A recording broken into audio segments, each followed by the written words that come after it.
If your higher power scares you, shames you, or feels disappointed in you, that ain't spirit.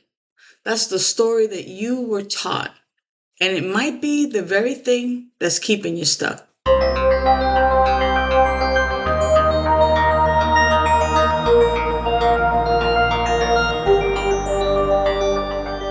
I was taught that God was this white man in the sky, watching and judging and punishing me whenever I messed up.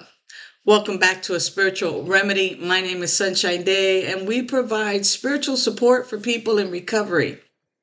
So, growing up with this punishing God, every mistake felt so dangerous, and every relapse felt like proof that I was bad. And shame, well, shoot, that quietly ran the show. But a punishing God never produces healing. It only produces fear. And when I was able to release that image, something shifted. And I didn't lose spirit. I actually got a chance to meet this indwelling power and presence that I get to use for my good and for my recovery. So try this. This is a spiritual remedy. Place one hand on your heart or maybe both of them. And you might even want to journal about this if you are so moved. But ask yourself the question, what if the presence guiding me is for me and not against me? What if the presence guiding me is for me and not against me? Like, what would be possible? Sit with that, contemplate that. You don't have to force an answer, you don't have to force a belief, but simply allow new possibilities to arise from that.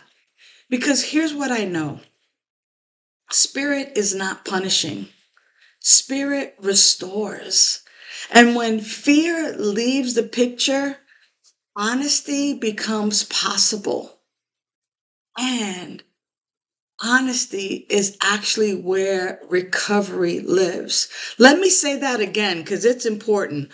When fear leaves the picture, honesty becomes possible, and honesty is where recovery actually lives. We can't be honest when we're afraid.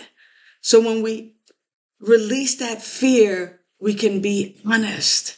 And it is there in our honesty that recovery actually happens. So if you are ready for a higher power that feels safe, that feels present, that feels trustworthy, that feels loving and kind, come and sit with us. We provide spiritual support for people in recovery. Visit vidaslc.org for more resources. And if you become a contributing supportive member, you can meet with me once a month where we can talk about topics just like this. Until the next time, know that you are loved.